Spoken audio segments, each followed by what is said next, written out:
नमस्कार विद्यार्थी मित्रांनो, मॅथ विथ जटाळे सर या यूट्यूब चॅनलवर आपले स्वागत आहे। आज आपण प्रॅक्टिस सेट 1.3 बघणार आहे। ठीक आहे, तर त्यातला पहिला क्वेश्चन आहे बघा, fill in the blanks with correct number. आपल्याला दिलेलं आहे बघा, एक डिटर्मिनंट दिलं आहे 3, 2 आणि 4, 5। तर आपल्याला याला सॉल्व करायचं आहे। तर काय करावं लागेल, जेव्हा आपण डिटर्मिनंट सॉल्व करतो आपण याला क्रॉस मल्टिप्लिकेशन म्हणजे या नंबरचं आणि या नंबरचं मल्टिप्लिकेशन मायनस या नंबरचं आणि या नंबरचं मल्टिप्लिकेशन। तर बघा 3 × 5 होणार, तर या बॉक्समध्ये 5 येणार, इथे 2 × 4 येणार म्हणजे या बॉक्समध्ये 2 येणार। ओके, मग 3 × 5 = 15, या बॉक्समध्ये 15 येणार आणि 15 - 8 = 7। अशा पद्धतीने हा आपली ॲक्टिव्हिटी काय होणार। तर सेकंड क्वेश्चन आहे त्यामधील find the value of determinant. आता आपल्याला डिटर्मिनंट दिले त्यांची आपल्याला व्हॅल्यू फाइंड करायची आहे। तर फर्स्ट एक्झाम्पल घेऊ आपण, या फर्स्ट डिटर्मिनंट -1 7 2 4।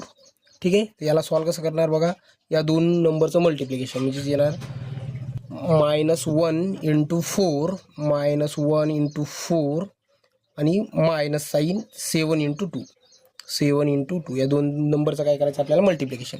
तिथे येणार -1 × 4 = -4 -7 × 2 14 मीन्स -4 - 14 = -18। हे झालं या डिटर्मिनंटचं तुमचं फायनल व्हॅल्यू। ओके, सेकंड नंबरला दिलेलं आहे डिटर्मिनंट आपल्याला 5 3 -7 and 0। ठीक आहे, सेम त्याच पद्धतीने करायचं आहे। या दोन नंबरचे मल्टिप्लिकेशन 5 × 0 मायनस या दोनचं multiplication 3 × -7 okay = 5 × 0 0 -3 × -7 = -21।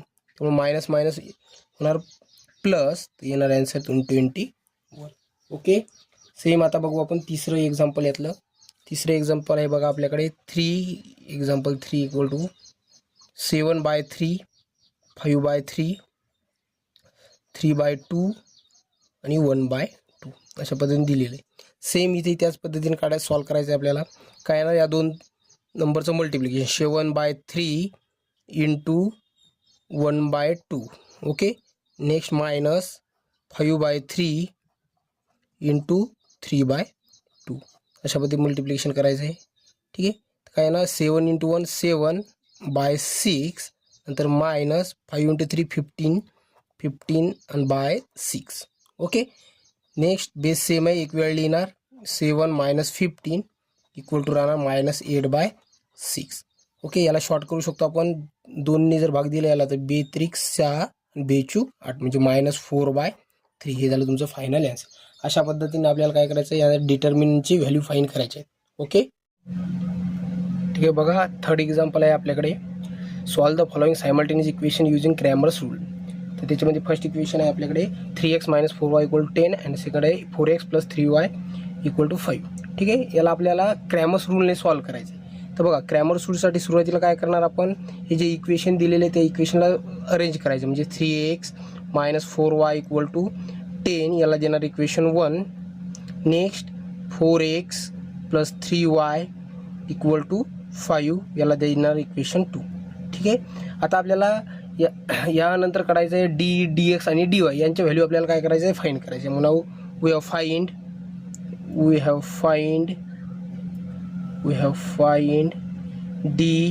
dx and dy हे तीन व्हॅल्यू आपल्याला काय करायचे आहे, फाइंड करायचे। ठीक आहे, तर आता डी ची व्हॅल्यू फाइंड करण्यासाठी काय करावं लागेल, d = हा डिटर्मिनंट घ्यायचा आहे। आता डिटर्मिनंट घेत्या वेळेस काय करायचं आहे आपल्याला, डी ची जेव्हा व्हॅल्यू फाइंड करतो तेव्हा या एक्सचे कोइफिशियंट आणि वायचे कोइफिशियंट याच्यासोबत घ्यायचे। म्हणजे एक्सचे कोइफिशियंट लिहिणार इथे 3 आणि 4 हे झाले एक्सचे कोइफिशियंट, आणि वायचे कोइफिशियंट लिहिणार इथे -4 आणि 3। अशा पद्धतीने इथे काय घ्यायचे, कोइफिशियंट घ्यायचे आणि याचा डिटर्मिनंट काढून घ्यायचा।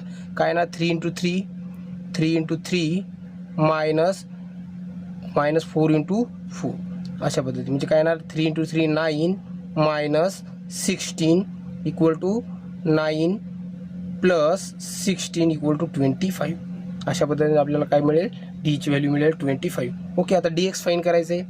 dx फाइंड करण्यासाठी सेम तशाच पद्धतीने काय करू आपण, आता डिटर्मिनंट घेऊ। तर इथे घेत्या वेळेस काय करायचं बघा, हा dx जेव्हा काढणार तेव्हा एक्सचे जे कोइफिशियंट आहेत इथे आपण इथे एक्सचे कोइफिशियंट घेतले होते, इथे वायचे कोइफिशियंट. तर वायचे कोइफिशियंट जसेच्या तसे ॲज इट इज ठेवायचे. फक्त एक्सच्या कोइफिशियंटच्या जागेवर इथे जे दिलेले आहेत आपल्याला कॉन्स्टंट, हे कॉन्स्टंट घ्यायचे आहेत. मग काय येणार इथे 10 आणि 5. ओके, आणि यांचं करायचं आहे डिटर्मिनंट. म्हणजे इथे येणार 10 × 3 मायनस 4 × 5. ओके, अशा पद्धतीने डिटर्मिनंट घ्यायचं आहे. इथे ना 30 मायनस 20. ओके, मायनस प्लस म्हणजे 30 + 20 = 50. आपल्याला डी एक्सची व्हॅल्यू मिळाली 50. सेम अशाच पद्धतीने आपल्याला काय करायचं, डी वायची व्हॅल्यू फाईंड करायची. D Y = determinant of. आता इथे डिटर्मिनंट घेता वेळेस काय करायचं बघा, जेव्हा वाय फाईंड करायचं आहे तर एक्सचे जे इथे बघा, एक्सचे जे कोइफिशियंट घेतले होते ते जसेच्या तसे ॲज इट इज ठेवायचे इथे. आणि वायच्या ठिकाणी वायचे जे कोइफिशियंट घेतले त्याच्या ठिकाणी हे कॉन्स्टंट पुट करायचे 10 आणि 5. हे कॉन्स्टंट पुट करणार आपण 10 आणि 5. आणि याचा करायचा डिटर्मिनंट. इथे ना 3 × 5 मायनस 10 × 4. ओके, अशा पद्धतीने इथे येणार 15 मायनस 40. 50 मायनस 40 = -25 आन्सर येणार. म्हणजे डी वायची व्हॅल्यू मिळाली तुम्हाला -25. ठीक आहे. आता काय करणार आपण, एक्स आणि वाय या दोन व्हॅल्यू आपल्याला फाईंड करायच्या आहेत. तर काय करण्यासाठी त्याचं बघा नाव. आता एक्सची व्हॅल्यू फाईंड करण्यासाठी काय करणार, एक्सचं आपल्याकडे फॉर्म्युला दिलेला आहे dx/d. हे आता आपण मागच्या लेक्चरमध्येच बघितलं आहे की क्रॅमर्स रूलची वर्किंग रूल काय, म्हणजे त्याला कशा मेथडने सॉल्व्ह करायचं आहे. ठीक आहे. त्यामुळे एक्सची जी आपली व्हॅल्यू आहे ती काय असणार, dx/d. आता dxची व्हॅल्यू आपण फाईंड केलेलीच आहे. dxची व्हॅल्यू आपल्याकडे आलेली आहे 50. हे बघा, dxची व्हॅल्यू 50 आलेली आहे. इथे 50 पुट करणार आणि डीची व्हॅल्यू आलेली आहे आपल्याकडे 25. मग 25 याला सॉल्व्ह केल्यानंतर येणार आन्सर 2. म्हणजे एक्सची व्हॅल्यू तुम्हाला मिळाली 2. सेम वायची व्हॅल्यू फाईंड करण्यासाठी तुम्हाला घ्यावं लागेल dy/d. आणि dy/d. तर dy ची व्हॅल्यू आली -25 अपॉनला +25. हे कॅन्सल केल्यानंतर राहणार -1. म्हणजे एक्सची व्हॅल्यू तुम्हाला 2 मिळाली आणि वायची व्हॅल्यू -1 मिळाली. तर काय करायचं आहे, therefore x, y = 2, -1 is the solution of given simultaneous equation. अशा पद्धतीने आपल्याला काय करायचं आहे, एक्झाम्पल सॉल्व्ह करायचे. ओके, ठीक आहे. तर आता आपण एक्झाम्पल नंबर 2 बघणार आहे. बघा काय सायमल्टेनियस इक्वेशन दिलेले आहेत आपल्याला. 4x + 3y -4 = 0 आणि 6x = 8 - 5y. ओके, तर याला आपल्याला काय करायचं आहे, 4x + 3y हा जो कॉन्स्टंट नंबर आहे याला या साईडला शिफ्ट करायचं आहे. तर म्हणजे आपल्याला 4x ax + by = c अशा फॉर्मॅटमध्ये आपल्याला काय करायचं, याला कन्वर्ट करायचं आहे. ओके, मग आपण याला काय करणार आहे, सुरुवातीला या जो गिवन इक्वेशन आहे काय दिलेलं आहे, 4x + 3y -4 = 0 याला अरेंज करून घेऊया.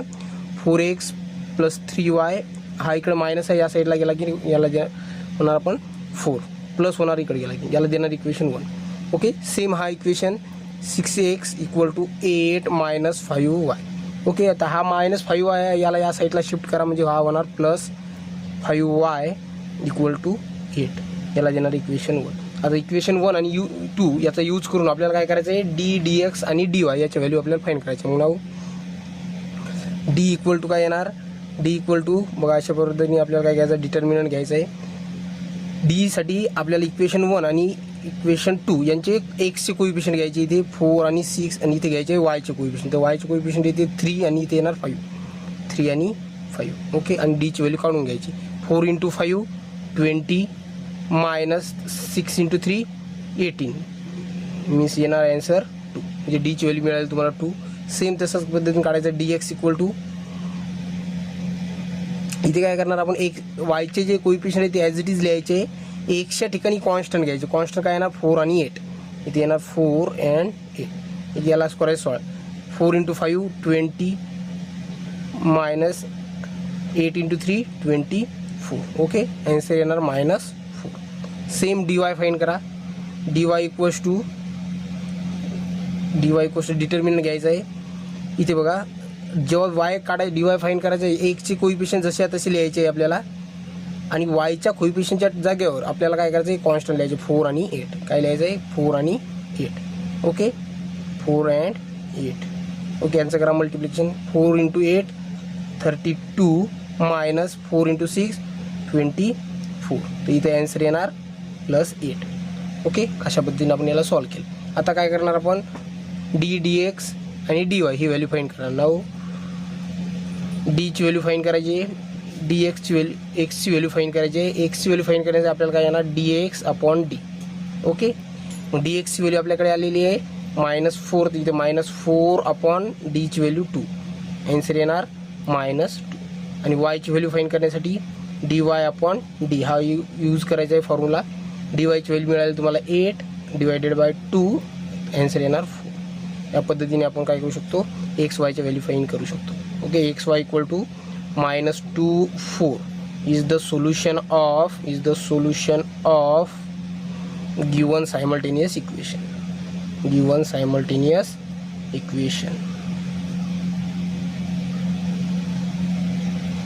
ओके,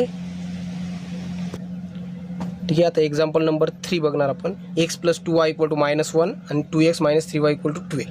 ओके, याला देणार इक्वेशन 1. x + 2y = -1 याला देणार इक्वेशन 1 आणि 2x - 3y = 12 याला देणार इक्वेशन 2. आता काय करणार, find value d dx and dy. काय करणार आपण, d dx dy ची व्हॅल्यू फाइंड करणार. ठीक आहे, नाव d ची व्हॅल्यू फाइंड करण्यासाठी काय करायचं आहे, डिटर्मिनंट घ्यायचं आहे, x आणि y चे कोइफिशियंट. x चा कोइफिशियंट इथे 1 आणि इथे 2, इथे 2 आणि -3 अशा पद्धतीने घ्यायचं आहे आणि याला सॉल्व करायचं. काय ना, डिटर्मिनंट 1 × -3 1 × -3 -2 × 2 2 × 2 म्हणजे आन्सर येईल तुमच्याकडे -3 - 4 = -7. सेम dx फाइंड करण्यासाठी काय करायचं आहे, dx = y चे कोइफिशियंट आहे ते ॲज इट इज ठेवायचे आहे. एक्सच्या ठिकाणी कॉन्स्टंट लिहायचे -1 आणि 12 -1 आणि 12. याचं जर मल्टिप्लिकेशन केलं आपण -1 × 3 ते येणार +3 -2 × 12 24. तर काय येणार answer -21. Okay, same dy find करा. dy फाइंड करण्यासाठी काय करावं लागेल, सेम अशा पद्धतीने डिटर्मिनंट घ्यायचं आहे. एक्सच्या ठिकाणी 1/2 जे कोइफिशियंट आहे ते लिहायचे आहेत आणि वायच्या ठिकाणी काय करायचं आपल्याला, हे कॉन्स्टंट घ्यायचे म्हणजे -1 आणि हा 12. ओके, यांचं करा मल्टिप्लिकेशन. 12 - -2 म्हणजेच काय येणार इथे 12 + 2 = 14. अशा पद्धतीने आपण d dx आणि dy यांची व्हॅल्यू फाइंड करून घेतली. आता आपल्याला x आणि y ची व्हॅल्यू फाइंड करायची. तर काय करायला लागेल, युजिंग कशाचा यूज करायचा आहे, x = dx/d. तर काय ना, dx ची व्हॅल्यू काय मिळालेली आपल्याला -21 / d ची व्हॅल्यू -7. तर आन्सर येणार 3. आणि y ची व्हॅल्यू dy/d = dy ची व्हॅल्यू मिळालेली तुम्हाला 14. ओके, आणि हा -7 म्हणजेच काय येणार -2. अशा पद्धतीने आपल्याला x आणि y च्या व्हॅल्यू मिळालेल्या लिहायचं. लास्टला x, y = 3, -2 is the solution of given simultaneous equation.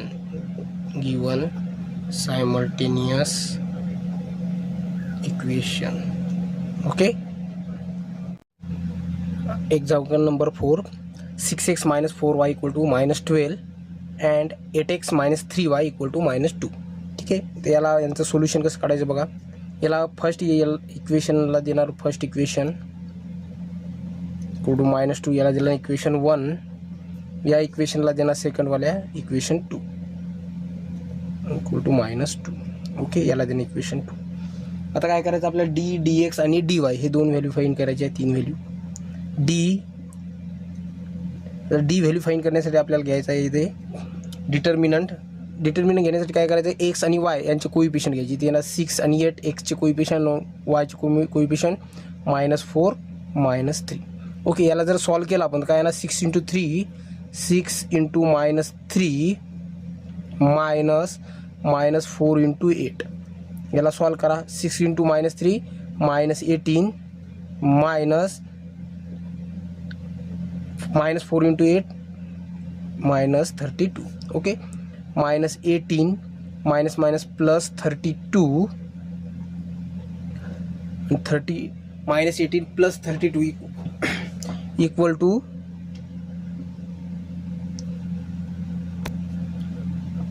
-18 + 2 14. Okay, आपल्याला डीची व्हॅल्यू मिळाली 14. सेम dx फाइंड करा. dx इक्वल टू डिटर्मिनंट घ्यायचं आहे. काय करणार, तिथे एक्स आहे, एक्सचे जागेवर आपल्याला हे जे कॉन्स्टंट दिसत आहेत आपल्याला -12 आणि 2 हे कॉन्स्टंट पुट करायचे आणि वायचे टर्म ॲज इट इज इथे आहे -12 आणि -2. ओके, आता -12 × 3 -12 × -3 -4 -4 × -2 यांचं करायचं मल्टिप्लिकेशन. ओके, -12 × -3 36 -4 × 2 + 8. ओके, काय राहणार 28 येणार. Okay, dx cube. dy ची व्हॅल्यू येणार dy इक्वल्स टू डिटर्मिनंट 6 8. एक्सचे कोइफिशियंट ॲज इट इज ठेवायचे आहे. बघा, एक्सचे कोइफिशियंट वायच्या ठिकाणी कॉन्स्टंट पुट करायचं आहे. -12 -2. ओके, करणार cross multiplication 6 × -2 -12 × 8. Okay, 6 × -2 = -12 minus by 96. Okay, means -12 minus plus 96 राहणार 4 8. ओके, म्हणजे डीवायची व्हॅल्यू मिळाली 84. ओके, आता फाईंड करायचं आपल्याला एक्स आणि वायची व्हॅल्यू. तर दे नाव एक्सची व्हॅल्यू फाईंड करण्यासाठी काय यूज करणार, एक्स इक्वल टू dx/d याचा यूज करायचा आहे. ओके, dxची व्हॅल्यू मिळाली तुम्हाला 28 आणि डीची व्हॅल्यू आहे 14 मीन्स इक्वल टू 2. म्हणजे एक्सची व्हॅल्यू तुम्हाला मिळाली 2. वाय इक्वल्स टू dy/d आणि डीवायची व्हॅल्यू मिळालेली आपल्याला 84/14. मग काय ना 46 84 तर येणार 6. म्हणजे एक्सची व्हॅल्यू मिळाली तुम्हाला 2 आणि वायची व्हॅल्यू मिळाली तुम्हाला 6. तर येणार order pair x, y equal to 2, 6 is the solution of given simultaneous equation. Okay, अशाच पद्धतीने 5th एक्झाम्पल तुम्ही सॉल्व करायचं आहे. सेम आहे, याच मेथडनं आपल्याला सॉल्व करायचं आहे. ठीक आहे, तर आता आपण बघणार आहे एक्झाम्पल नंबर 6. ओके, आता एक्झाम्पल नंबर 6 काय दिलेलं आहे आपल्याला 2x + 3y = 2 आणि x - y/2 = 1/2. काय करणार बघा, याला इक्वेशन 1 देणार. 6 + 3y = 2 याला देणार इक्वेशन 1. ओके, सेकंड इक्वेशन आहे तुम्हाला x - y/2 = 1/2. ठीक आहे, तर याला थोडंसं आपण अरेंज करून घेऊ. काय करणार, या 2 याला मल्टिप्लाय करा म्हणजे 2x - y/2 क्रॉस मल्टिप्लिकेशन करणार राहणार 1/2. By equality 2 to get cancel म्हणजे राहणार 2x - y = 1 याला दिलं इक्वेशन 2. ओके, आता इक्वेशन 1 आणि इक्वेशन 2चा यूज करून आपल्याला व्हॅल्यू फाईंड करायची आहे dx अँड dyची. डीची व्हॅल्यू काय येणार मग सेम मेथडने. एक्सचे कोइफिशियंट बघा काय दिलेले 2 आणि 2. तसेच वायचे कोइफिशियंट काय इथे 3 आहे, इथे -1 3 -1 यांचा करा डिटर्मिनंट 2 × -1 2 × -1 -3 × 2 -3 × 2 मीन्स -2 - 6 इक्वल टू -8 -8 येणार. सेम dx फाईंड करा. dx इक्वल टू एक्सच्या ठिकाणी आपल्याला काय करायचं, एक्सचे कोइफिशियंट सोडायचे, वायचे कोइफिशियंट जसे तसे ठेवा. एक्सच्या ठिकाणी कॉन्स्टंट लिहायचे, इथं 2 आणि हा 1. एक्सच्या ठिकाणी आपण काय करायचं कॉन्स्टंट पुट करायचे 2 आणि 1. ती जरा 2 × -1 2 × -1 -3 × 1 3 × 1 equal to -2 - 3 that means -5. Okay, and dy equals to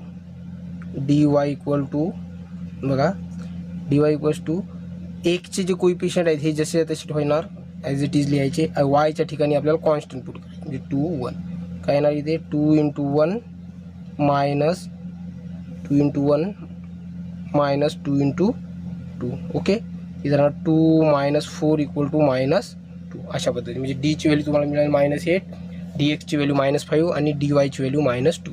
okay, आता आपल्याला फाईंड करायचे व्हॅल्यू एक्स आणि वायच्या. नाव एक्स इक्वल टू dx/d. तर dxची व्हॅल्यू आहे आपल्याकडे -5 आणि डीची व्हॅल्यू आहे -8. That means minus minus cancel तर 5/8 जी एक्सची व्हॅल्यू तुम्हाला एक्सची व्हॅल्यू मिळाली 5/8.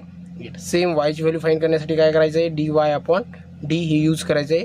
तर dy ची व्हॅल्यू आहे आपल्याकडे बघा -2, तर इथे राहणार -2 अपॉनला -8. याला कॅन्सल केलं तर 2 1 2 आणि 2 4 8, तर इथे राहणार 1/4. ठीक आहे. Therefore x, y equal to 5/8, 1/4 is the